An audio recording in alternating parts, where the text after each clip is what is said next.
ሰላም ጤና ይስጥልኝ ውድ የዩቲዩብ ተከታታዮች እንዴት ናችሁ? ሰላም ናችሁ? እኔ በእግዚአብሔር ይመስገን ሁሉ ሰላም ነው። ሁላችሁም ላይክ፣ ሼር፣ ሰብስክራይብ እያደረጋችሁ አበረታቱኝ።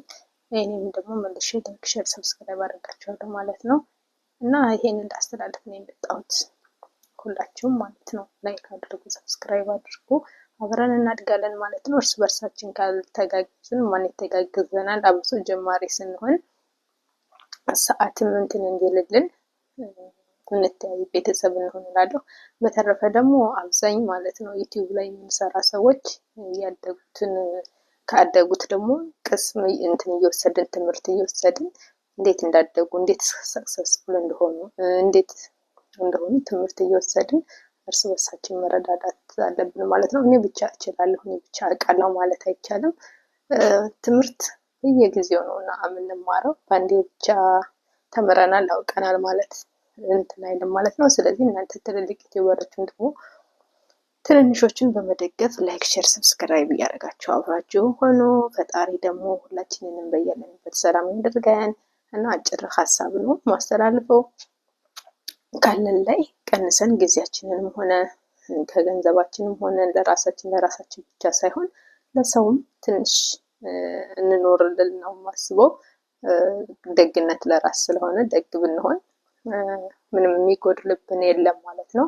ስለዚህ ራሳችንን ሰውን ጥሎ ወደፊት ለመሄድ ሳይሆን ሰውን ይዘን ጥሩ ነገር ሰርተን ተንኮለኞችን እያረምን መጥፎ የሚያስቡትን ትምህርት እየሰጠን ስለዚህ ጥሩዎችን እያበረታታን መሆን አለበት ማለት ነው። ገሌ መጥፎ ነው እያለን ከመሸሽ ይልቅ ከመጥፎነቱ እንዲታረም ይሄ ነገር እኮ ስህተት ነው፣ ይሄ ነገር እኮ ላንተም አይጠቅምህም እያልን ትምህርት ብንሰጠው ከዛ ከመጥፎ ነገር እንዲወጣ ምክር ብንሰጠው የተሻለ ነው ብዬ ነው የማስበው ከመራቅ ይልቅ ማለት ነው። እና ደግሞ መክራችሁት አንድ ሰው የማይሰማ ከሆነ አብራችሁ ወደ ጥፋት ከመሄድ ይልቅ ያንን ሰው ወይም መጸለይ ወይ ደግሞ እናንተ መራቅ አለባችሁ። መጀመሪያ ግን መምከር አለባችሁ ማለት ነው።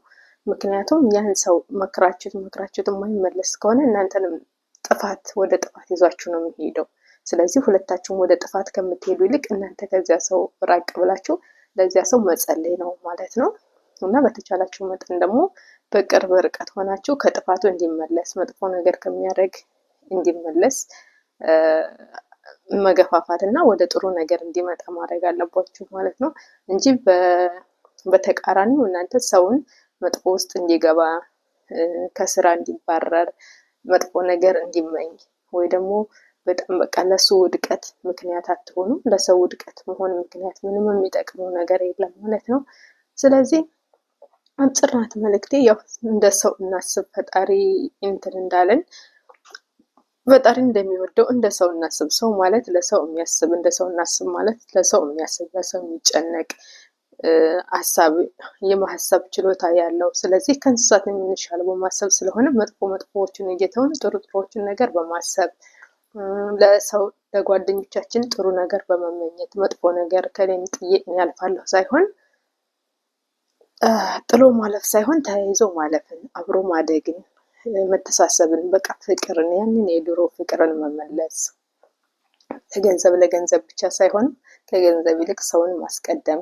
አሁን ፍቅር እየጠፋ ነው፣ ገንዘብ ብቻ ሆኗል ሰው የሚያባርረው። ግን ደግሞ ገንዘብ በማንኛውም መንገድ ሊጠፋ ይችላል። ገንዘብ በማንኛውም መንገድ ሊያልቅ ይችላል። ሰው ግን በጥሩ ሰው ከሆነ ብታጣም ብትቸገርም ብትቆስልም አካል ጉዳተኛም ብትሆን ሰው ከጎንህ ይኖራል። ይህንን ማወቅ አለብን። ግን አሁን እየተባለ ያለው ሰው ይከዳል፣ ሰው አብሮ አይዘልቅም ምናምን ይባላል። ግን ውሸት ነው።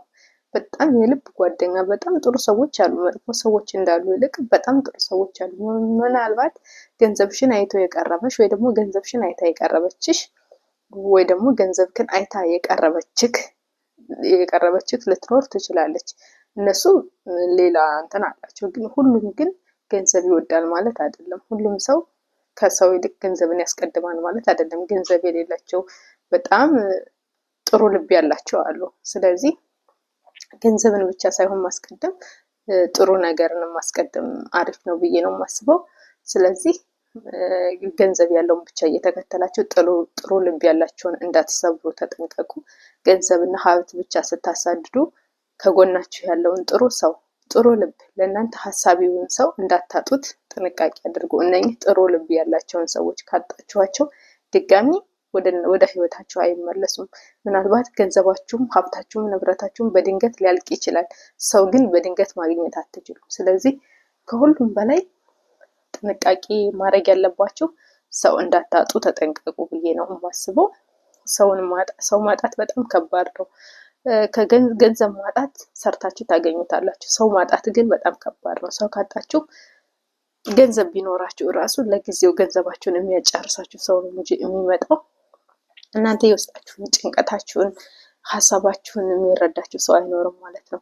ሀሳብ ደግሞ ገንዘብ ስላላችሁ ሀሳብ ይጠፋል። ገንዘብ ስላላችሁ ደስተኛ ትሆናላችሁ ማለት አይደለም። ቤት ንብረት፣ ቤት መኪና፣ ብዙ ነገር ብር እያላቸው አካውንታቸው ውስጥ ግን የብቸኝነት ስሜት የተሰማቸው ሰዎች ብዙ ሰዎች አሉ።